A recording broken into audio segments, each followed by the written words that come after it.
Ideas, dudas, estilos de vida, dilemas, hábitos. lo que quieres escuchar. ¿Y qué dices tú? Hola, muy buen día a todos donde nos estén escuchando. Esperamos que se encuentren de lo mejor el día de hoy. Y pues bienvenidos a un nuevo episodio de su podcast favorito, ¿Y qué dices tú? Los saluda su servidora Jessica Bonilla y como siempre me acompaña mi amigo y compañero Jonathan Vázquez. Johnny, ¿cómo estás el día de hoy? Hola, ¿qué tal? Muy buen día a todos ustedes. Muchísimas gracias por esta presentación. Pues ya estamos nuevamente un día más con ustedes. Una disculpa, el día de ayer pues no pudimos subir un contenido, pero no se preocupen, el día de hoy pues ya lo tienen disponible en la plataforma. Así que ya lo pueden disfrutar y bueno, vamos a hablar de un tema bastante interesante, pero sin antes mencionar en nuestras redes sociales, que ya saben, nos pueden encontrar en Facebook como ¿Y qué dices tú? En Instagram como ¿Y qué dices? Donde nos pueden compartir las experiencias que han tenido con estos temas que hemos tratado y hemos hablado, tanto cómo les ha funcionado o también temas de interés que les gustaría tocar con nosotros. Y bueno, Jessica, cuéntanos un poquito acerca del gran e interesante tema que tenemos para el día de hoy. Pues mira, hoy tenemos un tema bastante interesante y peculiar. No sé si ¿alguno de ustedes ya haya visto la película del Cisne Negro? Esta famosa película ganadora de varios premios, donde sale Natalie Portman. Justamente vamos a hablar un poco sobre la enfermedad que la protagonista de esta cinta tiene y la que causa, pues, ahora sí que todo el enredo de la película. Estamos hablando de la enfermedad o el trastorno de identidad disociativa. Pero para esto explícanos un poquito más en un lenguaje más sencillo, ¿qué es esto, Jonathan? Te lo acabas de mencionar con la película, ¿no? Este trastorno de identidad disociativa es el trastorno del cisne negro. Este trastorno de identidad, antes conocido como trastorno de personalidad múltiple, la persona está bajo el control de dos identidades distintas de una forma alternativa. Además, también las personas pueden tener o recordar información que normalmente recordaban fácilmente, como los acontecimientos cotidianos, información personal, importante o acontecimientos traumáticos o estresantes. Este trastorno es muy peculiar. Yo creo que en la película nos habla un poquito sobre ello. Súper muy buena película. Si alguien no la ha visto, se la recomendamos. Es una película donde nos habla mucho de este trastorno. Pero ¿qué les parece si las mencionamos, Jessie? ¿Qué causa este trastorno? O todas esas causas que nos pueden conllevar al cisne negro. Les platico. El trastorno de identidad disociativa o del cisne negro, como se le acuerdan mejor, suele aparecer en personas que sufrieron una tensión emocional abrumadora o algún trauma, sobre todo durante la época de la infancia, cuando son niños. Se dice que en los Estados Unidos y Canadá, además también en Europa, alrededor del 90% de las personas que tienen este trastorno han sido víctimas del maltrato grave, ya sea físico, sexual o emocional, o fueron abandonadas durante la infancia. Es por eso que se tiene pues esta cifra de que puede que este trastorno se ocasione en la infancia. Así es, yo creo que también a medida de que se va desarrollando, los niños deben de aprender a integrar diversos y complicados tipos de información y experiencias también en una única identidad personal, cohesionada y compleja. Importante mencionar también que el abuso sexual y físico que se produce en la infancia, cuando la identidad personal está en desarrollo, puede tener efectos duraderos sobre la capacidad de la persona para construir una identidad única, especialmente cuando los abusadores son los protegidores o los cuidadores. No sé si han escuchado, han visto algún caso, alguna persona conocida, que siempre pasa a veces que vive una infancia donde hay muchos golpes, donde hay mucha agresión, ya sea física o psicológicamente. Muchas de las veces hay dos complejos. Uno, que sigues el mismo patrón con tus hijos o con algún familiar, pues puedes involucrar esta parte en tu infancia. ¿Por qué? Porque tú piensas que así se deben de tratar las personas, o a lo mejor ni siquiera te das cuenta o que tenías ese trauma desde pequeño y lo sigues repitiendo. O está la otra fase también, que tú viviste una infancia, un abuso ya sea sexual, físico, psicológico, pues también tratas como de cambiar todo ese panorama y te conviertes en una persona sólida, cálida, amorosa, tratas como de cambiar ese patrón, ¿no? Tal cual, se dice que los niños que han sufrido estos tipos de abusos pueden pasar por fases en las cuales se mantienen separadas las diferentes percepciones, recuerdos y emociones de sus experiencias vitales. Es aquí donde comienzan a tener, digamos que, dos personalidades de todas las cosas que han vivido, y con el tiempo estos niños pueden desarrollar una creciente capacidad de escapar del abuso al alejarse de la realidad en el que están viviendo. Cada fase o experiencia traumática se puede usar para producir una identidad diferente.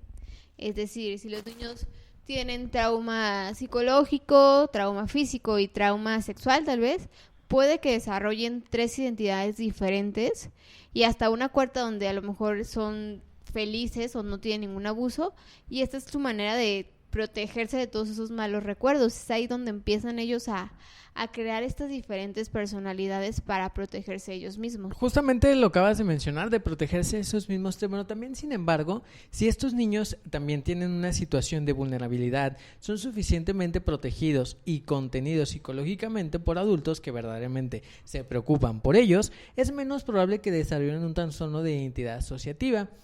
Sí, de esas personas que a lo mejor tu mamá o tu papá son como muy sobreprotectores contigo.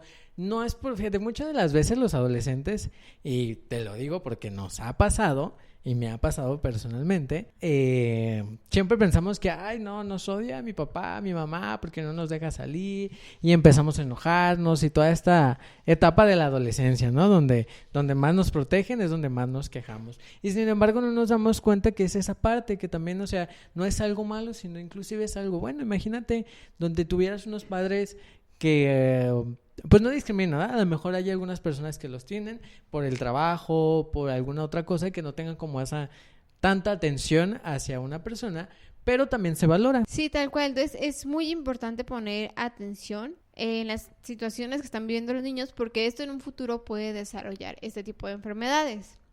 Ahora vamos a compartir algunos síntomas de las personas que ya sufren de este trastorno. Una de ellas es la amnesia. Esta puede incluir varias cosas. Por ejemplo, puede incluir lagunas en la memoria de los acontecimientos personales pasados, ya sea que la persona deje de recordar ciertos periodos de tiempo durante la infancia o adolescencia, que normalmente son los periodos donde sufrieron algún tipo de abuso. También tenemos fallos en la memoria de los acontecimientos cotidianos y actuales y de las habilidades bien aprendidas. Por ejemplo, la persona puede olvidar temporalmente cómo utilizar un ordenador, o inclusive cuando tú le comentas algo, tiene muy poca capacidad de retención. Eso es uno de los síntomas también que nos puede causar este síntoma un poquito pues grave, ¿no? Yo diría que debemos tener muchísimo cuidado en esa cuestión en cuanto detectemos alguna parte de amnesia. También otro síntoma que tiene que ver con la amnesia es el descubrimiento de la evidencia de cosas que han hecho, pero que estas personas no recuerdan haber hecho. Es decir, que tú tienes una fotografía de que a lo mejor se volvió loco y rompió algo, y tú le muestras que hay una cosa rota por él, pero esa persona niega a acordarse de que pasó ese acontecimiento. Esta es una señal muy clara de que está pues desarrollando este trastorno de identidad disociativa. Justamente vamos a hablar también acerca de la identidad, ¿no? Porque este es un trastorno que pues tiene diferentes identidades. Una de ellas es la forma de posesión, que las diferentes identidades son claramente aparentes para los familiares de la persona en cuestión, así como para otros observadores. Sin embargo, hay muchas personas que no sabemos detectar este tipo de situaciones. La persona habla y actúa de una manera obviamente distinta, como si otra persona o ser hubiera tomado de posesión. A esto se refiere que, por ejemplo, lo podemos confundir mucho con el signo de bipolaridad. Sin embargo, no es el signo de bipolaridad, sino es el signo de posesión, que esta va más allá como a los cambios de humor. Ahorita puedes estar como más tranquilo, pero sin embargo, de repente pasa una hora y ya cambió todo su manera de comunicar. Otra forma muy distinta a la que nos acaba de explicar Jonathan es la forma de no posesión. Las diferentes identidades que suelen ser tan evidentes para los observadores, en este tipo de forma de no posesión no están presentes. Es decir, en lugar de actuar como si otro ser hubiera hecho posesión de estas personas, ellas suelen sentirse desconectadas consigo mismo, con cosas normalmente específicas. Se le puede también llamar una despersonalización, como si estuvieran viéndose a sí mismas en una película o como si estuvieran viendo a una persona diferente y no se reconocen a ellas mismas por más que quieran, no se sienten, no piensan como ellos, no sienten estar en el cuerpo que les pertenece y se sienten desconectados de las cosas que están haciendo y piensan que no son ellos mismos, que algo hay diferente en ellos. Algunas de las personalidades también conocen importante información personal que desconocen las otras personalidades. Algunas personalidades parecen conocerse e interactuar entre sí en un complejo mundo interior. Por ejemplo, la personalidad, supongamos una personalidad que tiene, puede ser consciente de la existencia de la personalidad. Vamos a ponerle letras de la personalidad A y de la personalidad B. Y saber que lo hace con la B, como si fuera observando el comportamiento del B. Sin embargo, la personalidad del B puede ser o no ser consciente de la personalidad del A. Eso es algo muy importante y lo mismo también puede ocurrir con las otras personalidades. La alternancia entre distintas personalidades y el conocimiento de las conductas que provocan suelen hacer de la vida de la persona sea caótica. Imagínense nada más todos estos cambios de personalidad, que a lo mejor una personalidad tiene un sentido, otra personalidad tiene el otro, no conoces. O sea, es un descontrol mental que vaya que sí es un desmadre, ¿eh? Tal cual, justamente es aquí donde empiezan a ocasionar pues más problemas, las personas van sintiendo más, ya que como las identidades interactúan entre sí, las personas que tienen ese trastorno pueden referir que escuchan voces como si las voces tuvieran conversaciones internas entre las distintas identidades o pueden dirigirse de hecho directamente a la persona. Las diferentes personalidades pueden decirle qué hacer a la persona que posee este trastorno. Varias voces pueden hablar al mismo tiempo o producir mucha confusión, lo que sin duda pues va a alterar a la persona que está sufriendo todo esto. Otro de los síntomas peculiares es que las personas con trastorno de identidad describen a menudo un conjunto de síntomas que recuerdan a otras que aparecen en distintos trastornos mentales y en numerosas enfermedades orgánicas. Por ejemplo, es frecuente que presenten intensos dolores de cabeza y otros síntomas dolorosos. Padecen también diferentes grupos de síntomas en distintos periodos de tiempo. Algunos de estos síntomas pueden ser o indicar la existencia de otro trastorno. Por ejemplo, la tristeza puede indicar la presencia de una depresión coexistente, pero también a la vez reflejar el hecho de que una de las personalidades esté reviviendo emociones asociadas a desgracias que acontecieron en el pasado. Además, muchas personas con trastorno de identidad se deprimen y sufren también de ansiedad. Son propensas a hacerse daño a sí mismas, justamente porque tienen este tipo de enfermedades tan tristes, tienen ansiedad y suelen dañarse. Son frecuentes el abuso de sustancias, los episodios de automutilación y hasta el comportamiento suicida.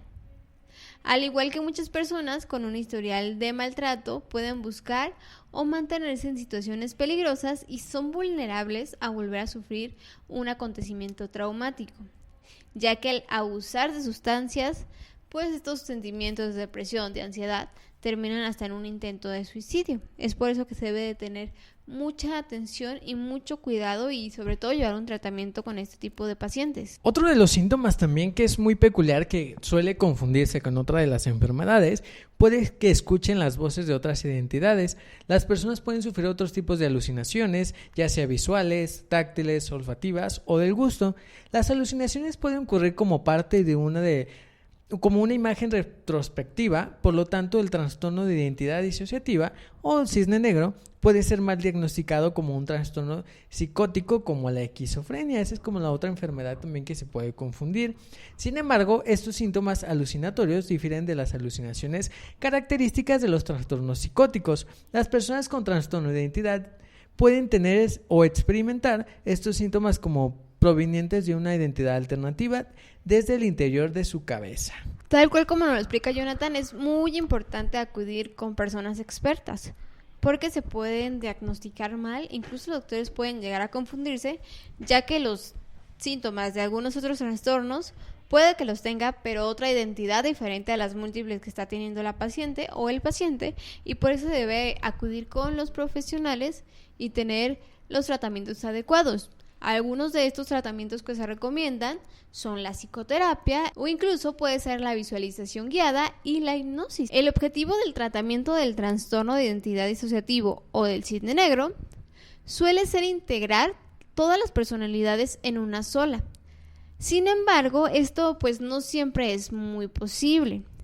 En las situaciones en las que no es posible, el objetivo es lograr una interacción armoniosa entre las distintas personalidades que permita un mejor grado de funcionamiento a la persona afectada. La psicoterapia suele ser larga, difícil y emocionalmente un poco dolorosa.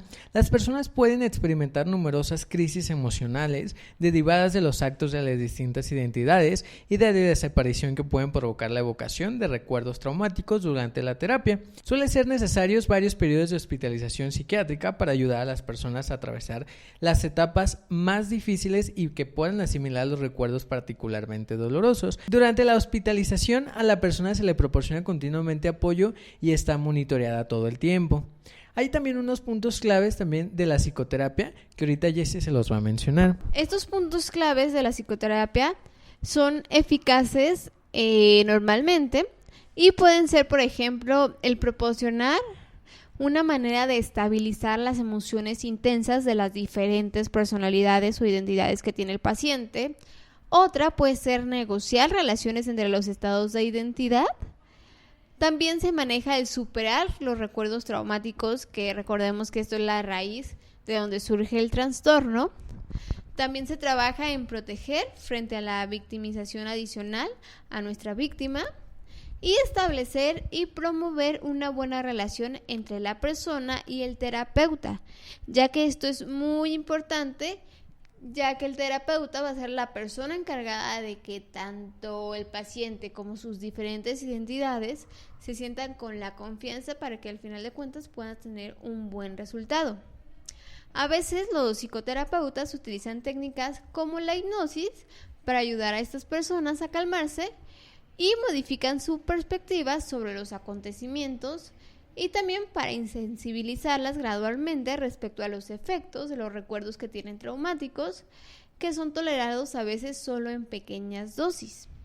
En algunas ocasiones, la hipnosis puede llegar a ayudar a las personas a aprender a acceder a sus identidades y a facilitar la comunicación entre ellas para así controlar la alternancia entre una y otra y que no sea pues tan notorio estos cambios de humor y sobre todo que no dañen física ni emocionalmente tanto a la persona. Justamente como lo acaba de mencionar, yo creo que es una de las cosas o de los tratamientos que se han visto un poquito más factibles en este sentido. Ya saben, si ustedes conocen a alguna persona con algún trastorno de personalidad, con este trastorno que se llama cisne negro, pues ya les hablamos un poquito acerca de la información, de las causas, cómo podemos identificar a una persona y cómo podemos arreglar esos problemas o esos síntomas que puedan tener. Obviamente pues es mejor llevarlo primero con un especialista porque hay muchísimos remedios caseros que te pueden decir, ay, yo conozco que con X y razón se va a curar, pero no, mejor hay que acercarse a un especialista que nos pueda decir correctamente las cosas y los pasos que debemos de hacer. Y bueno, pues nuestra humilde opinión es de que cualquier persona que pueda padecer algún trastorno, alguna enfermedad, no solamente el cisne negro, pues es mejor atenderse a tiempo, curarse, tener todas las medidas preventivas que se puedan tener, pues para que esto no pueda avanzar más, ¿no? Ya que tenemos muchísimas cosas que actualmente en este 2020 pues nos están ocurriendo, ¿no es así, Jess? Sí, esperemos que todo mejore y hay que mandar pues las mejores vibras, ¿no? Y si ustedes tienen en casita a alguien que sufre estos trastornos, pues apoyarlos, llevarlos, como les decimos, al médico con las personas adecuadas para que puedan superar esto. Y pues si tienen algunos consejos, pues puedan compartirlos. Y ha llegado el momento que a nadie le gusta, Jonathan, el momento de despedirnos. Yo sé que nos quieren seguir escuchando, que les encanta nuestra voz. Pero pues hasta aquí llegó el episodio del día de hoy. Recuerden que pueden escribirnos en nuestras redes sociales. Tenemos Facebook como ¿Y qué dices tú? Y en Instagram como ¿Y qué dices? También nos pueden escuchar en diferentes plataformas como son. Principalmente pues estamos en todas las plataformas que ustedes pueden tener, que es Spotify, Spreaker, iHeartRadio, Deezer, tenemos a Amazon. Con que le digas, Alexa, reproduce podcast ¿Y qué dices tú? automáticamente te lo va a reproducir, así que ya no hay pretexto de que no tienen dónde escucharnos. Además también que existe la página oficial, que es la página web, también donde lo pueden encontrar el link directo en nuestras redes sociales para cualquier situación, duda, comentario, nos quieren conocer, sepan un poquito más acerca de este proyecto que tenemos del podcast y qué dices tú, saber de su servidora Jessica Bonilla y de su servidor Jonathan Vázquez, pues ahí nos pueden encontrar. Cualquier duda o aclaración también nos pueden enviar un correo electrónico donde nos pueden llegar a pasar temas. También vamos a empezar a tener, ya poco a poco estamos planeando muchísimas cosas a futuro, que nos van a llegar muchísimas cosas, pero estamos ahorita tranquilizándonos por la parte de la pandemia, que es mejor cuidarse, pero van a tener muchísimas sorpresas porque ya casi estamos en vivo. Vamos a tener invitados especiales donde ustedes los pueden ver en las plataformas de Facebook Live, en YouTube, así ya no hay pretexto. Y también si tienen algún invitado que nos quieran recomendar también, que quiera darse a conocer, porque todos podemos tener diferentes proyectos, también es una de las cosas o partes que vamos a tener, donde vamos a dar a conocer proyectos de podcast, de cine, de fotografía, de casas productoras, de todo, para que una comunidad se haga y todos nos demos a conocer y pues se haga mejor para todos ustedes. Cuídense mucho, nos despido, Jonathan Vázquez y Jessica Bonilla, hasta la próxima.